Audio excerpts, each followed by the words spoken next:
Borobudur, das Erbe der Schattenkönige. Tief im smaragdgrünen Herzen der Insel Java in Indonesien, dort, wo die feuchte Erde den Atem der Vulkane einatmet, erhebt sich ein Gebilde, das jede menschliche Vorstellungskraft herausfordert. Es ist kein gewöhnlicher Tempel. Es ist ein monumentales Rätsel aus 2 Millionen Blöcken dunklen Vulkangesteins, ein gigantisches Mandala, das so präzise nach den Himmelsrichtungen ausgerichtet ist, dass es wie ein kosmisches Instrument wirkt, dessen Zweck die Menschheit längst vergessen hat. Die erste Frage, die sich jedem Beobachter stellt, der vor diesen gewaltigen Terrassen steht, ist, wie Borobudur gebaut werden konnte. Wie konnte ein Volk vor über 1000 Jahren ein solches mathematisches Meisterwerk erschaffen, ohne die Hilfsmittel, die wir heute als unverzichtbar erachten? Es gibt keinen Mörtel, keinen Zement, der diese Steine zusammenhält. Stattdessen wurden sie in einer komplexen Technik ineinander verkeilt, wie Puzzleteile eines göttlichen Plans. Jede Erschütterung der Erde, jeder Ausbruch des nahegelegenen Merapi hätte dieses Bauwerk in Schutt und Asche legen müssen, doch die Steine halten sich gegenseitig fest, als besäßen sie ein eigenes Bewusstsein. Wie konnten diese Giganten transportiert werden? Man stelle sich die Prozessionen vor. Tausende von Arbeitern, die tonnenschwere Blöcke aus den fernen Flussbetten des Progo und Elo durch den unwegsamen, fiebrigen Dschungel zogen. War es allein Muskelkraft, oder kannten sie Gesetze der Hebelwirkung und Statik, die im Laufe der Jahrhunderte verloren gingen? Die Struktur ist die Geometrie der Götter und folgt dem Aufbau des Universums selbst. Von der Basis der Begierden bis hinauf zu den kreisförmigen Terrassen der Formlosigkeit scheint jeder Zentimeter Stein einer heiligen Proportion zu folgen. Hinter jedem großen Werk steht ein Name, doch in Borobudur verschmilzt der Mensch mit dem Monument. Die Legende erzählt von Gunadharma, dem Architekten, dessen Geist so weitläufig war wie die Ebenen von Kedu.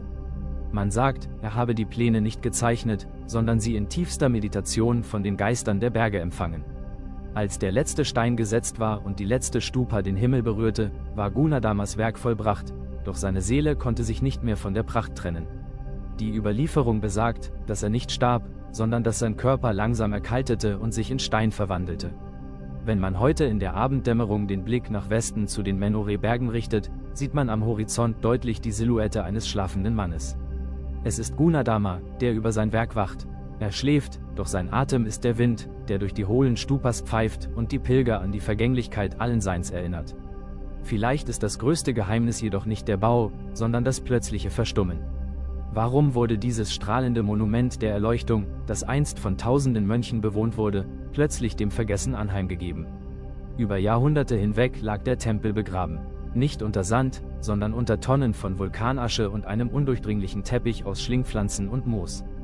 War es ein gewaltiger Ausbruch des Merapi, der die Menschen in die Flucht schlug? Oder war es eine bewusste Entscheidung? Es gibt Theorien, dass die Priester den Tempel absichtlich versteckten, um ihn vor einem heraufziehenden Unheil zu schützen. Eine Zeitkapsel aus Stein, die erst dann wiederentdeckt werden sollte, wenn die Menschheit bereit für ihre Botschaft war. Ganz unten, verborgen hinter einer künstlich aufgeschütteten Mauer, liegt die versteckte Basis. Hier finden sich Reliefs, die die dunkelsten und irdischsten Aspekte des menschlichen Lebens zeigen, das Gesetz des Karma in seiner ungeschönten Härte. Warum wurde dieser Teil des Tempels noch während der Bauzeit absichtlich zugeschüttet? Wollte man das Böse symbolisch wegschließen, oder diente die Mauer lediglich der statischen Stabilität? Die Steine geben keine Antwort. Sie lassen nur zu, dass wir ihre raue Oberfläche berühren und die Kälte der Geschichte spüren. Heute ragen die 72 durchbrochenen Stupas wie Glocken ohne Klöppel in den tropischen Himmel. Borobudur bleibt ein stummes Monument einer verlorenen Ära, ein steinerner Zeuge dafür, dass der Mensch einst in der Lage war, den Himmel auf die Erde zu holen und ihn dann für 1000 Jahre im Dschungel schlafen zu lassen.